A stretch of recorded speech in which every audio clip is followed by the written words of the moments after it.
మెల్లకని ఎప్పటికీ పోదు నీకు. ఇళ్ళ కళ్ళెత్తలంకనే దక్కుని సావు. ఈ ఊర్లో ఎవరికైనా బాధ అర్థం కాదు. Download and subscribe to ETV web.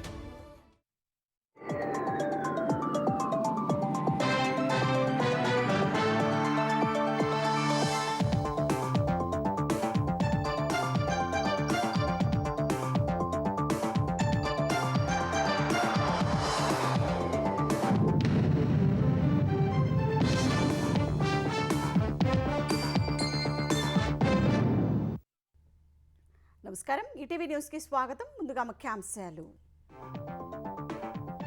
దాడులు ప్రతి దాడులతో అట్టడుగుతున్న పశ్చిమాసియా. ఇరాన్ క్షిపణుల నుంచి గల్ఫ్ దేశాలకు రక్షణ కల్పించేందుకు రంగంలోకి ఫ్రాన్స్.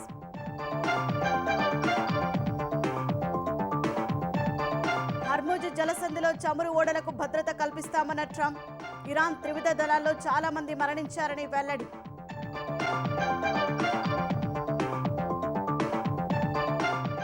పశ్చిమాసియాలో ఉద్రిక్తతల వేళ భారత్కు భారీ ఆఫర్ ప్రకటించిన రష్యా. ఇంధన అవసరాలు తీర్చడానికి సిద్ధంగా ఉన్నట్లు ప్రతిపాదన.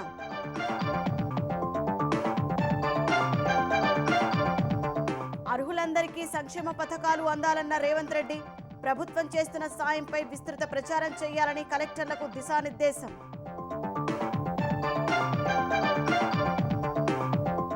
కలెక్టర్లు నెలలో 10 రోజులు క్షేత్రస్థాయిలో ఉండాలన్న సీఎం.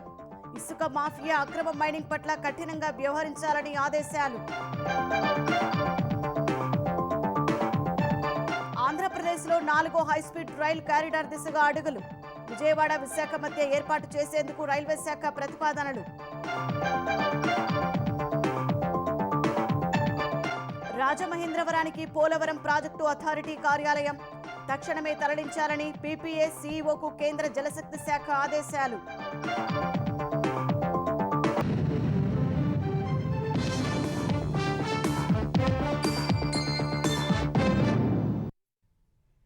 దాడులు ప్రతిదాడులతో పశ్చిమాసియా అట్టుడుకుతోంది.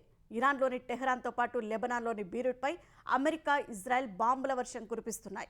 ఇరాన్ క్షిపణి లాంచర్లు, రక్షణ వ్యవస్థలు, కర్మాగారాలపై వైమానిక దాడులను ముమ్మరం చేశాయి. మరోవైపు ఇరాన్ పెద్ద ఎత్తున ప్రతిదాడులు చేస్తోంది. ఇజ్రాయెల్తో పాటు దుబాయ్, ఇరాక్ సహా గల్ఫ్ దేశాల్లోని అమెరికా స్థావరాల లక్ష్యంగా డ్రోన్లు, క్షిపణులతో విరుచుకుపడుతోంది. హోర్ముజ్ జలసంధిని సైతం మూసివేసింది.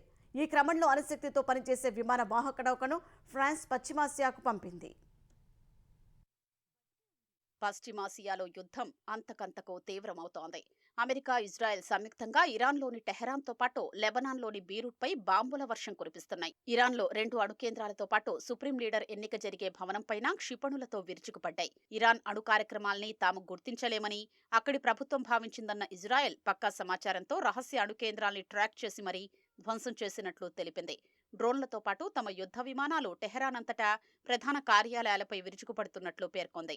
ఇరాన్ క్షిపణి లాంచర్లు, రక్షణ వ్యవస్థలు, కర్మాగారాలపై సైతం వైమానిక దాడుల్ని ముమ్మరం చేసినట్లు ఇజ్రాయెల్ తెలిపింది. ఈ దాడుల కారణంగా ఇరాన్లోని కమ్యూనికేషన్ వ్యవస్థపై ప్రభావం పడుతోంది. ఫలితంగా అక్కడి పరిస్థితిపై పరిమిత స్థాయిలోనే సమాచారం బయటకొస్తోంది. మరోవైపు లెబనాన్లోని హెజ్బొల్లాపై సైతం ఇజ్రాయెల్ దాడులు చేస్తోంది. పశ్చిమాసియాలో అమెరికా స్థావరాలు ఉన్న దేశాలపై డ్రోన్లు, క్షిపణులతో ఇరాన్ దాడులు చేస్తోంది. మంగళవారం ఇజ్రాయెల్పై డజన్ల కొద్దీ బాలిస్టిక్ క్షిపణుల్ని ప్రయోగించింది. ఈ క్రమంలో టెల్ అవీవ్ వ్యాప్తంగా సైరన్లు మోగాయి. ఇరాన్ ప్రయోగించిన చాలా వరకు క్షిపణుల్ని ఇజ్రాయెల్ రక్షణ వ్యవస్థ అడ్డుకుంటోంది. కొన్ని క్షిపణులు తప్పించుకుని ఇజ్రాయెల్ భూభాగంపై పడుతున్నాయి. ఖతార్, అబుదాబితో పాటు దుబాయ్, దోహాలో కూడా పేలుళ్లు జరిగాయి. దుబాయ్లోని అమెరికా కాన్సులేట్పై డ్రోన్ దాడి తర్వాత పెద్ద ఎత్తున మంటలు చెలరేగాయి. హుటాహుటిన అగ్నిమాపక సిబ్బంది మంటల్ని అదుపులోకి తీసుకొచ్చారు. ఈ ఘటనలో ఎవరూ గాయపడలేదని అధికారులు తెలిపారు. ఇరాక్లోని ఇర్బిల్లో అమెరికా కాన్సులేట్ భవనం చుట్టుపక్కల ప్రాంతాలపై ఇరాన్ డ్రోన్లతో దాడి చేసింది. ఇరాక్ రక్షణ వ్యవస్థ వాటిని గాల్లోనే కూల్చివేయడం వల్ల శకలాలు పడి మంటలు చెలరేగాయి. అంతకుముందు సౌదీ అరేబియాలోని అమెరికా రాయబార కార్యాలయంపై ఇరాన్ దాడులు చేసింది. పశ్చిమాసియాలో ఉద్రిక్తతలు పెరుగుతున్న వేళ ఫ్రాన్స్ అధ్యక్షుడు ఇమ్మాన్యుయల్ మేక్రాన్ కీలక ప్రకటన చేశారు. ఖతార్, కువైట్, యుఏఈలతో ఫ్రాన్స్కు రక్షణ ఒప్పందాలు ఉన్నాయని, ఆ దేశాల ఆస్తుల రక్షణ కోసం అణుశక్తితో పనిచేసే విమానవాహక నౌక చార్లెస్ డి గల్లేను పశ్చిమాసియాకు పంపనున్నట్లు తెలిపారు.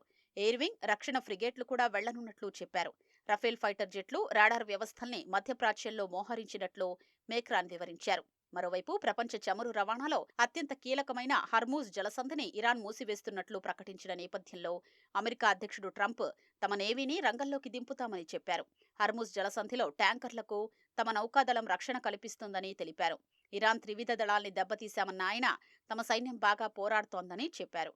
ఇరాన్లో తాము లక్ష్యంగా చేసుకున్న వారిలో చాలా వరకు మరణించారని తెలిపారు. As you see very well, they have no navy, it's been knocked out. They have no air force, it's been knocked out. They have no air detection, that's been knocked out. Their radar has been knocked out. And just about everything's been knocked out. So we'll see how we do, but we're doing very well. We have a great military, and they're doing a fantastic job. So we'll be talking about that. And పశ్చిమాసియాలో ఉద్రిక్తతల వేళ స్పెయిన్పై Trump అసహనం వ్యక్తం చేశారు. ఇరాన్పై దాడులకు స్పెయిన్కు చెందిన స్థావరాల్ని ఉపయోగించుకోవడానికి America దళాల్ని అక్కడి ప్రభుత్వం అనుమతించడం లేదని మండిపడ్డారు. స్పెయిన్ను భయంకరమైన మిత్రదేశంగా ట్రంప్ అభివర్ణించారు. జర్మన్ ఛాన్సలర్ ఫ్రెడరిక్ మెర్జ్తో శ్వేతసౌధంలో సమావేశం సందర్భంగా ట్రంప్ ఈ వ్యాఖ్యలు చేశారు. స్పెయిన్తో అమెరికా అన్ని వాణిజ్యాల్ని తెంచుకోబోతోందని తెలిపారు.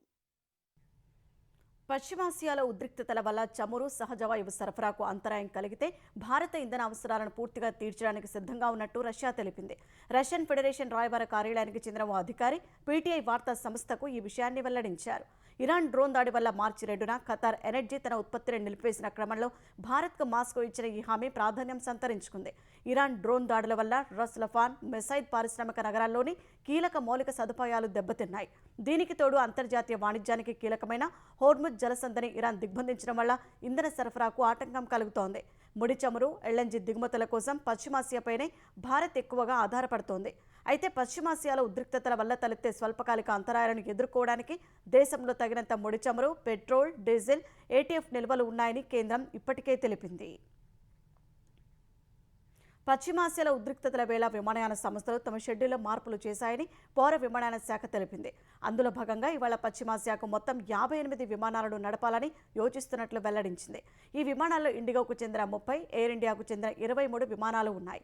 మంగళవారం భారత విమాన సంస్థలు 24 విమానాలను నడపగా ఎమిరేట్స్, ఎతిహాద్ సంస్థలు గల్ఫ్ నుంచి 9 విమానాలను నడిపాయి.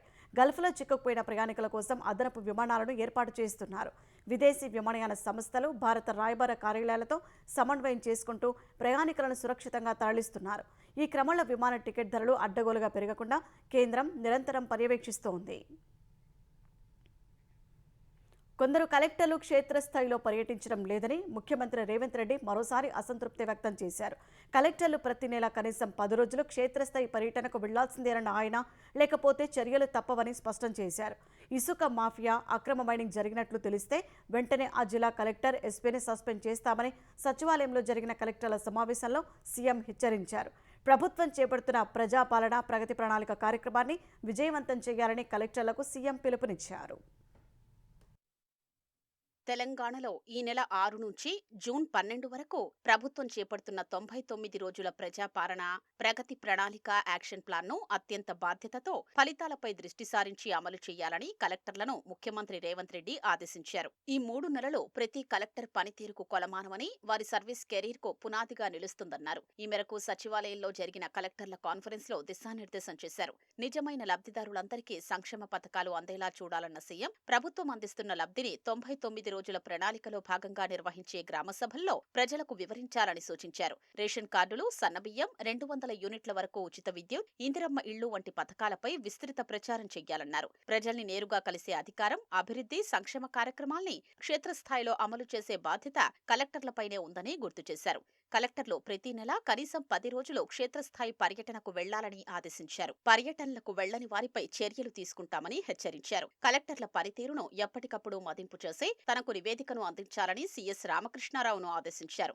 ఇదే సమయంలో ప్రజాపాలన ప్రగతి ప్రణాళిక కార్యక్రమాన్ని విజయవంతం చేయాలని కలెక్టర్లకు సీఎం పలు సూచనలు చేశారు. ప్రజాప్రతినిధుల సమన్వయంతో ప్రణాళిక అమలు చేయాలన్నారు. కొత్తగా ఎన్నికైన స్థానిక సంస్థల ప్రజాప్రతినిధులకు ఈ నెల 12న జిల్లా కేంద్రాల్లో ఒకరోజు ప్రత్యేక శిక్షణ కార్యక్రమం ఏర్పాటు చేయాలని నిర్ణయించారు. ప్రతి గ్రామంలో పునరుత్పాదక విద్యుత్పై ప్రజలకు అవగాహన కల్పించాలని సీఎం రేవంత్ రెడ్డి సూచించారు. వ్యవసాయ పంపు సెట్లకు బదులు సోలార్ పంపు సెట్ల వినియోగంతో వచ్చే లాభాన్ని రైతులకు తెలియజేయాలన్నారు. ప్రభుత్వ పాఠశాలల్లో విద్యార్థులకు నాణ్యమైన విద్యతో పాటు పౌష్టికాహారం అందేలా చూడాల్సిన బాధ్యత కలెక్టర్లదేనని స్పష్టం చేశారు. రాష్ట్రంలో 26,000 ప్రభుత్వ పాఠశాలలు ఉన్నాయని, ప్రతి పాఠశాలలో రోజు ఒక్కో అధికారి మధ్యాహ్న భోజనాన్ని పర్యవేక్షించాలని, పిల్లలతో పాటు భోజనం చేసే బాధ్యత అప్పగించాలన్నారు. జిల్లా కలెక్టర్లు వారానికొకసారి ప్రభుత్వ పాఠశాలలో మధ్యాహ్న భోజనం చెయ్యాలని ఆదేశించారు. రాష్ట్రంలో ఎక్కడా ఫుడ్ పాయిజన్ ఘటనలు పునరావృతం కాకూడదని హెచ్చరించారు. వచ్చే విద్యా సంవత్సరంలోనే 100 నియోజకవర్గాల్లో ఎంపిక చేసిన మండలాల్లో ఒక తెలంగాణ ఇంటిగ్రేటెడ్ స్కూళ్లను ప్రారంభిస్తామని సీఎం ప్రకటించారు. నర్సరీ నుంచి 12వ తరగతి వరకు విద్యను అందించడంతో పాటు స్కూల్ బస్సులు, పాలు, అల్పాహారం, మధ్యాహ్న భోజనం అక్కడే అందిస్తామన్నారు. రంగారెడ్డి జిల్లాలో 6 స్కూల్ను తీర్చిదిద్దినట్లుగా అన్ని రకాల వసతులతో ఈ పాఠశాలల్ని ఏర్పాటు చేస్తామని చెప్పారు. ప్రభుత్వ ఆసుపత్రుల్ని తరచుగా సందర్శించాలని, సమస్యలు రాకముందే ముందస్తు చర్యలు తీసుకోవాలని రేవంత్ రెడ్డి సూచించారు. బోగస్ ఉద్యోగుల్ని సృష్టించే అవుట్ సోర్సింగ్ ఏజెన్సీల విషయంలో కలెక్టర్లు అప్రమత్తంగా ఉండాలని సీఎం హెచ్చరించారు. ఈ దందాకు పాల్పడ్డ ఏజెన్సీలపై కఠిన చర్యలు ఉంటాయని హెచ్చరించారు. జిల్లాల్లో ప్రభుత్వం సేకరించిన ధాన్యానికి సంబంధించిన బియ్యాన్ని మిల్లర్ల నుంచి తిరిగి రాబట్టుకోవాల్సిన బాధ్యత కలెక్టర్లదేనని సీఎం అప్రమత్తం చేశారు. కొన్ని జిల్లాల్లో ఇసుక మాఫియా, అక్రమ మైనింగ్ జరుగుతున్నట్లు సమాచారం వస్తోందని సీఎం అన్నారు. ప్రభుత్వ ఆదాయానికి గండి కొట్టే చర్యల్ని సహించేది లేదని, ఇసుక మాఫియా, అక్రమ మైనింగ్ జరిగినట్లు తెలిస్తే వెంటనే కలెక్టర్, ఎస్పీని సస్పెండ్ చేస్తామని సీఎం హెచ్చరించారు. వివిధ ప్రాజెక్టులు, regional ring road, future city, Mamnoor, Adilabad ఎయిర్పోర్టులు, ప్రభుత్వం చేపడుతున్న వివిధ ప్రాజెక్టులకు అవసరమైన భూసేకరణ వేగవంతం చేయాలని కలెక్టర్లను ఆదేశించారు. జూన్లో కలెక్టర్ల పనితీరుపై మరోసారి సమావేశం నిర్వహిస్తామని సీఎం చెప్పారు. ప్రజాపాలన ప్రగతి ప్రణాళికను 5 దశల్లో నిర్వహించాలని తెలంగాణ ప్రభుత్వం నిర్ణయించింది. ఈ నెల 6 నుంచి జూన్ 12 వరకు 99 రోజుల కార్యాచరణ ప్రణాళిక రూపొందించింది. ఏప్రిల్ 2న గ్రామ స్థాయిలోనూ, ఏప్రిల్ 16న మండల, మే 2న నియోజకవర్గ, మే 22న జిల్లా స్థాయిలో కార్యక్రమాలు నిర్వహించనున్నారు. జూన్ 2న రాష్ట్ర ఆవిర్భావ వేడుకలను ఘనంగా జరపాలని నిర్ణయించారు. ప్రజాపాలన ప్రగతి ప్రణాళికలో శాఖల వారీగా 10 వివిధ థీమ్లతో 99 రోజులు కార్యక్రమాలు జరగనున్నాయి. గ్రామ స్థాయి నుంచి రాష్ట్ర స్థాయి వరకు పరిసరాల పరిశుభ్రత, ప్రభుత్వ కార్యాలయాల్లో పెండింగ్ ఫైళ్ల క్లియరెన్స్ చేయనున్నారు. ఆరోగ్యం, సంక్షేమం, పిల్లల భద్రత, డ్రగ్స్కు అడ్డుకట్ట, రైతు సంక్షేమం, వ్యవసాయం, విద్య, యువత, క్రీడలు, మహిళలు, పర్యావరణం అంశాలపై 99 రోజుల కార్యక్రమాలు ఉంటాయి. ఈ నెల 6న అన్ని ఉమ్మడి జిల్లాల్లో మంత్రుల ఆధ్వర్యంలో సన్నాహక సమావేశాలు నిర్వహిస్తారు. 99 రోజుల్లో శాఖల వారీగా అభివృద్ధి పనుల శంకుస్థాపనలు, ప్రారంభోత్సవాలు చేస్తారు. ప్రజాపాలన ప్రగతి ప్రణాళిక కార్యక్రమ పర్యవేక్షణకు ప్రత్యేక మొబైల్ యాప్ అందుబాటులోకి తీసుకురానున్నారు. విజయవాడ, విశాఖ మధ్య బుల్లెట్ రైలు నడిపేందుకు హైస్పీడ్ రైలు కారిడార్ నిర్మించే ప్రతిపాదనను రైల్వే శాఖ పరిశీలిస్తోంది. విజయవాడ, కర్నూలు మధ్య నేరుగా రైలు నడపడం సహా తక్కువ ప్రయాణ సమయం ఉండేలా సెమీ హైస్పీడ్ రైలు కారిడార్ నిర్మించాలని యోచిస్తోంది. మరో 6 మార్గాల్లో కొత్త రైల్వే లైన్లు నిర్మించడంపై దృష్టి పెట్టింది. వీటన్నిటికీ ఫైనల్ లొకేషన్ సర్వే చేసేందుకు అనుమతి ఇవ్వాలంటూ రైల్వే అధికారులు రైల్వే బోర్డుకు ప్రతిపాదనలను పంపారు. కేంద్రం ఇటీవల ప్రకటించిన 7 హైస్పీడ్ రైలు కారిడార్లలో అమరావతి మీదుగా హైదరాబాద్, చెన్నై కారిడార్, కర్నూలు, అనంతపురం మీదుగా హైదరాబాద్, బెంగళూరు కారిడార్, చిత్తూరు మీదుగా చెన్నై, బెంగళూరు కారిడార్ కలిపి 3 ఉన్నాయి. ఇప్పుడు విజయవాడ, విశాఖ మధ్య మరో హైస్పీడ్ రైలు కారిడార్ నిర్మించే ప్రతిపాదనను పరిశీలిస్తున్నారు. మరోవైపు విజయవాడ, కర్నూలు మధ్య ప్రస్తుతం నేరుగా నడిచే రైళ్లు లేవు. తాజాగా ఈ 2 నగరాల మధ్య సెమీ హైస్పీడ్ రైలు కారిడార్ నిర్మించాలని రైల్వే శాఖ ప్రతిపాదించింది. శ్రీశైలం మల్లన్న పుణ్యక్షేత్రానికి రైల్వే లైన్ నిర్మించేందుకు ప్రతిపాదించారు. హైదరాబాద్ నుంచి శ్రీశైలం మీదుగా మార్కాపురం వరకు 290 కిలోమీటర్ల మేర కొత్త లైన్ నిర్మించేందుకు ప్రతిపాదించారు. దీనివల్ల హైదరాబాద్, మార్కాపురం వైపు నుంచి శ్రీశైలానికి రైలు మార్గం అందుబాటులోకి వస్తుంది. కాళేశ్వరం ప్రాజెక్టులో భాగమైన బ్యారేజీల నిర్మాణంతో పాటు మేడిగడ్డ కూలిపోవడానికి సంబంధించి బాధ్యులను గుర్తించడానికి జస్టిస్ పీసీ ఘోష్ కమిషన్ ఏర్పాటులో ఎలాంటి దురుద్దేశాలు, ముందస్తు ప్రణాళికలు లేవని తెలంగాణ ప్రభుత్వం హైకోర్టుకు స్పష్టం చేసింది. కమిషన్ ఆఫ్ ఎంక్వైరీస్ చట్టం ప్రకారం కమిషన్ వేసే అధికారం ప్రభుత్వానికి ఉందని, ఆ అధికారం కింద జీవో నంబర్ 6ను జారీ చేసినట్లు పేర్కొంది. జస్టిస్ ఘోష్ కమిషన్ నియామకాన్ని వ్యతిరేకిస్తూ కేసీఆర్, హరీష్ రావు, ఐఏఎస్ స్మితా సబర్వాల్, మాజీ ఐఏఎస్ ఎస్కే జోషి దాఖలు చేసిన పిటిషన్లపై విచారణ సందర్భంగా మంగళవారం ప్రభుత్వం తరపున అడ్వకేట్ జనరల్ సుదర్శన్ రెడ్డి వాదనలు వినిపించారు. మేడిగడ్డ కుంగిపోయిన నేపథ్యంలో ప్రజా ప్రయోజనాల భాగంగానే కమిషన్ నియామకం జరిగిందని తెలిపారు. ఉమ్మడి ఆంధ్రప్రదేశ్లో ఏలేరు కమిషన్ ఏర్పాటును సుప్రీంకోర్టు కూడా సమర్థించిందని పేర్కొన్నారు. అనంతరం ధర్మాసనం విచారణను ఈ నెల 5కు వాయిదా వేసింది. తెలంగాణ చరిత్రలో నిన్న అత్యధిక విద్యుత్ డిమాండ్ ఏర్పడింది. ఉదయం 11 గంటల 1 నిమిషానికి 18,139 మెగావాట్ల రికార్డు స్థాయి డిమాండ్ నమోదైంది. ఇది రాష్ట్ర చరిత్రలో ఇప్పటి వరకు నమోదైన అత్యధిక గరిష్ట డిమాండ్ అని డిప్యూటీ సీఎం భట్టి విక్రమార్క పేర్కొన్నారు. రాష్ట్ర విద్యుత్ సంస్థ చరిత్రలోనే గరిష్ట డిమాండ్ను ఎలాంటి ఆటంకాలు లేకుండా విజయవంతంగా పూర్తి చేసి నాణ్యతతో కూడిన విద్యుత్ సరఫరా చేసిన ఉన్నతాధికారులు, సిబ్బందికి భట్టి విక్రమార్క అభినందనలు తెలియజేశారు. ఈ మైలురాయి తెలంగాణ ఆర్థిక వృద్ధి, కార్యనిర్వహణ సామర్థ్యం, అద్భుత సమన్వయానికి నిదర్శనమని భట్టి విక్రమార్క ఓ ప్రకటనలో పేర్కొన్నారు. భౌగోళికంగా చిన్న రాష్ట్రం అయినప్పటికీ పెద్ద రాష్ట్రాల స్థాయి లోడ్లను అధిగమించే స్థాయికి చేరుకున్నామని హర్షం వ్యక్తం చేశారు. ఈ ప్రగతి పారిశ్రామిక, వ్యవసాయ, పట్టణాభివృద్ధిలో రాష్ట్ర వేగాన్ని స్పష్టం చేస్తోందని పేర్కొన్నారు. హైదరాబాద్ బాచుపల్లిలో భారీ అగ్ని ప్రమాదం జరిగింది. నిజాంపేట వద్ద రహదారి పొడవునా 43కు పైగా ఫర్నిచర్ దుకాణాలు ఉండగా కేజీఆర్ కన్వెన్షన్ దగ్గరున్న ట్రాన్స్ఫార్మ్ నుంచి చెలరేగిన నిప్పురవ్వలు అక్కడే ఉన్న ఓ ఫర్నిచర్ షాప్కి అంటుకున్నాయి. కొద్దిసేపటిలోనే వరుసగా ఉన్న దుకాణాలకు మంటలు వ్యాపించాయి. ఇలా 20 నుంచి 30 వరకు దుకాణాల్లోని ఫర్నిచర్ కాలి బూడిదైంది. దుకాణాల ముందు నిలిపి ఉన్న ద్విచక్ర వాహనాలు, నిర్వాహకుల నివాస సామాగ్రి, వారు దాచుకున్న డబ్బు, బంగారు ఆభరణాలన్నీ మంటల్లో కాలిపోయాయి.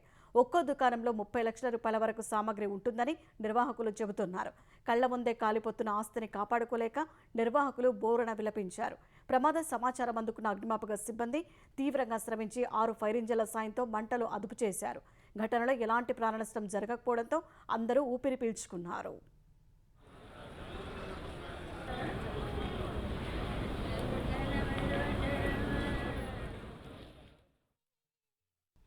పోలవరం ప్రాజెక్టు అథారిటీ ఏర్పాటైన 12 ఏళ్ల తర్వాత రాజమహేంద్రవరం తరలింపునకు ఆదేశాలు వెలువడ్డాయి.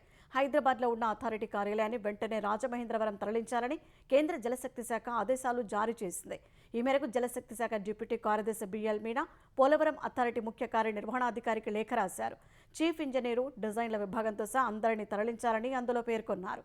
కేంద్ర జలశక్తి శాఖ కార్యదర్శి కాంతారావు ఈ నెల 27న పోలవరం ప్రాజెక్టు సందర్శనకు వస్తున్నారని తెలుస్తుండగా అప్పటిలోగా తరలించాలని భావిస్తున్నారు. ప్రస్తుతం రాజమహేంద్రవరం సమీపంలోని బొమ్మూరులో పోలవరం అథారిటీ కోసం అద్దె భవనం తీసుకున్నారు. Polavaram authority chief engineer Ramesh Kumar Rajamahendravaram నుంచే పనిచేస్తున్నారు. తాజా ఆదేశాలతో మిగిలిన అన్ని విభాగాలు కూడా రాజమహేంద్రవరం రానున్నాయి. మరోవైపు ఆంధ్రప్రదేశ్కు కృష్ణానది యాజమాన్య బోర్డు తరలిరావాల్సి ఉంది. ఉచిత వసతి కల్పిస్తే విజయవాడకు వస్తామని కృష్ణా బోర్డు చైర్మన్ కార్యదర్శి పేర్కొంటున్నారు. వసతి కోసం అనేక భవనాలు పరిశీలించినా ఈ అంశం ఇంకా కొలిక్కి రాలేదు. ప్రస్తుతం హైదరాబాద్లోని జలసౌధలో ఉచిత వసతితో కృష్ణా బోర్డు కార్యకలాపాలు నిర్వహిస్తోంది. వైసీపీ హయాం నాటి మద్యం కేసులో నిందితుడు వాసుదేవరెడ్డిని 2 రోజుల కస్టడీకి ఇస్తూ విజయవాడ ఏసీబీ కోర్టు ఉత్తర్వులు జారీ చేసింది. ఈ నెల 5, 6వ తేదీలో వాసుదేవరెడ్డిని విచారించేందుకు సిట్ అధికారులకు అనుమతి ఇచ్చింది. మద్యం ముడుపుల కేసులో వాసుదేవరెడ్డి A2గా ఉన్నారు. మద్యం ఆర్డర్లు, తయారీ, విక్రయాలన్నీ ఆయన కనుసన్నల్లోనే జరిగాయని సిట్ నివేదికలో పేర్కొంది. నిందితుడిని విచారించి కీలక విషయాలు రాబట్టేందుకు కస్టడీకి అనుమతించాలని సిట్ అధికారులు కోర్టును కోరారు. విచారణ జరిపిన న్యాయస్థానం కస్టడీకి అనుమతించింది. నిందితుడు ప్రస్తుతం గుంటూరు జిల్లా జైలు జ్యుడిషియల్ రిమాండ్లో ఉన్నారు. నెల్లూరు, తిరుపతి పార్లమెంటు సెగ్మెంట్ల ప్రజాప్రతినిధుల కుటుంబ సభ్యులతో మంత్రి నారా లోకేష్ ఆత్మీయ విందు సమావేశం నిర్వహించారు. ఉండవల్లిలోని లోకేష్ నివాసంలో జరిగిన ఈ సమావేశంలో ప్రజాప్రతినిధులు, వారి కుటుంబ సభ్యులు ఉల్లాసంగా గడిపారు. ఒక్కో కుటుంబాన్ని లోకేష్ ఆహ్వానిస్తూ పేరు పేరున పలకరించారు. చిన్నపిల్లలతో కాసేపు ఆటలాడారు. డిన్నర్ మీట్కు హాజరైన మహిళలకు మంగళగిరి పట్టు చీరలు పెట్టి గౌరవించారు. ప్రజాప్రతినిధులు తనకు ఇచ్చిన వినతులు ఏ మేరకు పరిష్కరించానో, ఏవి పరిష్కారం కాలేదో కారణాలు వివరిస్తూ ఓ నివేదికను లోకేష్ ఆయా ప్రజాప్రతినిధులకు అందించారు.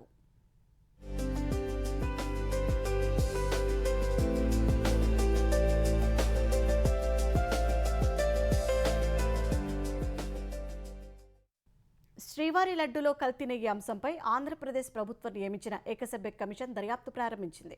కమిషన్ చైర్మన్, విశ్రాంత ఐపీఎస్ అధికారి దినేష్ కుమార్ నేతృత్వంలోని బృందం మంగళవారం ఉదయం శ్రీవారిని దర్శించుకున్న అనంతరం తిరుపతిలోని శ్రీ పద్మావతి అతిథి గృహానికి చేరుకుని విచారణలో నిమగ్నమైంది. టీటీడీలో సుమారు 10 మంది విభాగాధిపతులతో దాదాపు 4 గంటల పాటు దినేష్ కుమార్ సమావేశమయ్యారు. వైసీపీ హయాంలో నెయ్యి టెండర్ల ఖరారు, నిబంధనల సడలింపు, నాణ్యతా పరీక్షల వైఫల్యాలకు సంబంధించిన అంశాలపై ఆయన ఆరా తీశారు. ఈ సందర్భంగా ముందస్తుగా సిద్ధం చేసిన సమగ్ర నోట్ను అధికారులకు అందజేశారు.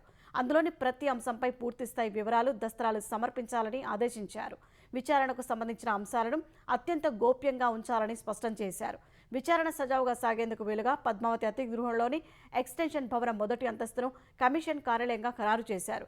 నిన్న సాయంత్రం విజయవాడ వెళ్లిన దినేష్ కుమార్ 3-4 రోజుల్లో తిరిగి తిరుపతి చేరుకోనున్నారు. ఈలోగా తాను కోరిన సమాచారం, రికార్డులు సిద్ధం చేయాలని అధికారులను ఆయన ఆదేశించారు. కల్తీనేగి అంశంలో అవకతవకలను నిగ్గుతేల్చి బాధ్యులపై చర్యలకు సిఫార్సు చేస్తూ 45 రోజుల్లోగా ఈ కమిషన్ ప్రభుత్వానికి నివేదిక ఇవ్వనుంది. అంతర్జాతీయ క్రికెట్ బెట్టింగ్ రాకెట్ను నెల్లూరు నగర పోలీసులు ఛేదించారు. R777 అనే యాప్లో బెట్టింగ్ నిర్వహిస్తున్న ఇద్దరిని అరెస్ట్ చేశారు. నిందితులను బుచ్చిరెడ్డిపాలెంకు చెందిన పొడపాటి మహేష్ బాబు, కందుకూరు మండలం కొండముడుసుపాలెంకు చెందిన పొడపాటి హరికృష్ణగా గుర్తించారు. వారి నుంచి 4 ఫోన్లు, ఒక ల్యాప్టాప్ను స్వాధీనం చేసుకున్నారు. మరో 2 నిందితులు పరారీలో ఉన్నట్టు పోలీసులు తెలిపారు. క్రికెట్ బెట్టింగ్లో మోసపోయిన వ్యక్తి ఇచ్చిన ఫిర్యాదుతో కేసును చాకచక్యంగా ఛేదించారు. బాధితుడికి మాయమాటలు చెప్పి సుమారు 53 లక్షల రూపాయలు పెట్టుబడి పెట్టించి మోసం చేసినట్టు తెలుస్తోంది. నిందితుల బ్యాంకులో ఉన్న 1.64 కోట్లను సీజ్ చేశారు. పొడపాటి మహేష్ బాబు గతంలో సాఫ్ట్వేర్ ఉద్యోగంలో పనిచేస్తూ సులభంగా డబ్బులు సంపాదించాలని ఈ మార్గాన్ని ఎంచుకున్నాడని పోలీసులు తెలిపారు. శ్రీలంక, దుబాయ్ దేశాలు తిరిగి క్రికెట్ బెట్టింగ్ యాప్ను ఎలా నిర్వహించాలో శిక్షణ పొందాడని చెప్పారు. ఇన్వెస్టిగేషన్ చేసి ఇద్దరు ముద్దాయి అరెస్ట్ చేశారు. తర్వాత ఫర్దర్ దర్యాప్తు చేశాము. ఇద్దరు పర్సన్స్ ఈ ముద్దాయితో సంబంధం ఉంది. ఈ ఇన్ఫర్మేషన్ మాకు తెలిసింది తర్వాత మేము టెక్నాలజీ ఉపయోగించాము. ఆ టెక్నాలజీలో CDR, SDR, IPDR పెట్టాము. తర్వాత వేరే అప్లికేషన్స్, ఓపెన్ సోర్స్ ఇంటెలిజెన్స్, కోచ్ పోర్టల్, సహయోగ్ పోర్టల్ అన్ని